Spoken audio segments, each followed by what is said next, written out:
Thank you very much, ladies and gentlemen, and I'll be as brief as possible. First, I want to thank Dave Zukowski and the entire Hyundai family. Dave Zukowski, watch out, Jay-Z, we now have DZ. Welcome, DZ, and thank you so much. I would also be remiss if I certainly did not acknowledge the mayor of Montgomery, and thank you. And every mayor has a little salesperson in them and a little bit of everything in them, because that's what the job requires. And certainly I'm so glad to see Secretary Alexis Herman, who has been a great friend for many years, along with Ingrid Saunders-Jones, Hazel Dukes, Ms. Boynton, Johnny Ford, and many, many others. Let me make this point. Zernona Clayton, Reverend Jackson, Fred Gray represent, for people like me, people that I looked up to, people who I knew at a very early age, growing up in a family that was involved in civil rights, people who were on the front lines sacrificing and fighting battles so that we and I could be here today. I owe so much of my own success as an elected official in Louisiana, as a state senator, as mayor of my beloved hometown, New Orleans, and now as president and CEO of the National Urban League, to what happened in 1965. To the idea that people were willing to push in 1965 against the tide. An LBJ who was a great friend and champion, who was reluctant to move on voting rights so soon after the success on the Civil Rights Act of '64. A group of activists who had fought in Dallas County and Selma for years, who then had the assistance of the Student Nonviolent Coordinating Committee, and later the SCLC, who had fought for years to try to get representation, to try to change things in Dallas County and in Selma. They pushed against the tide, and today sometimes people look back and think that Bloody Sunday was a picnic, that everyone was rushing to get there.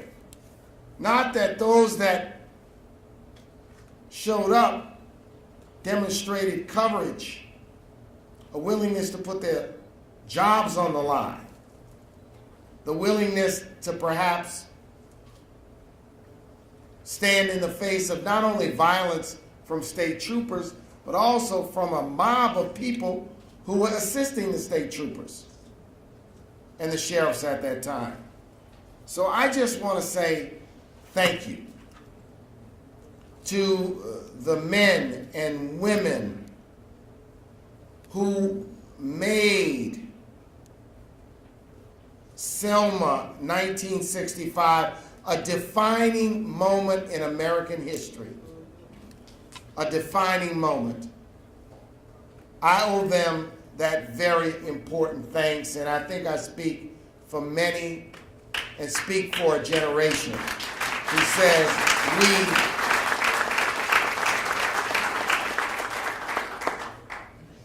to pick up on a theme of Reverend Jackson, and I want to make this point, because I've had the opportunity to do about 4 or 5 media interviews today. And we're often asked, how do we define? This is a commemoration. It is a celebration. but it is also a continuation and a commitment.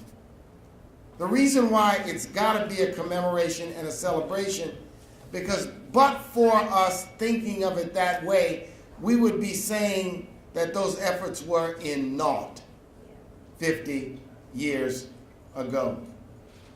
But we have to reaffirm the gap between haves and have-nots is widening. In the last 5 years, there's been efforts in 40 states to make voting more difficult, to bring to fore a modern version of the poll tax and the grandfather clause. That's all these overly restrictive voter ID laws are.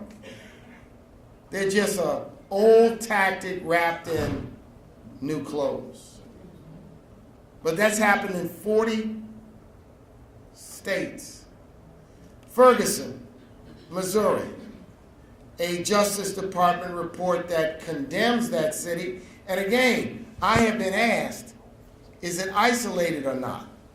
Well, ladies and gentlemen, there are 15 U.S. cities right now that are under federal consent decrees, where their police departments have either admitted that they've engaged in a systematic pattern of constitutional violations and racial discrimination, or a federal court has found such.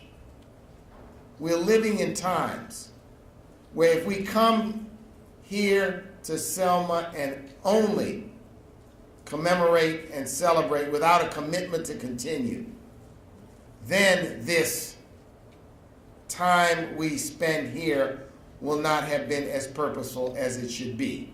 So again, I thank all, and I ask you to commit to this continuation tonight and beyond. Thank you.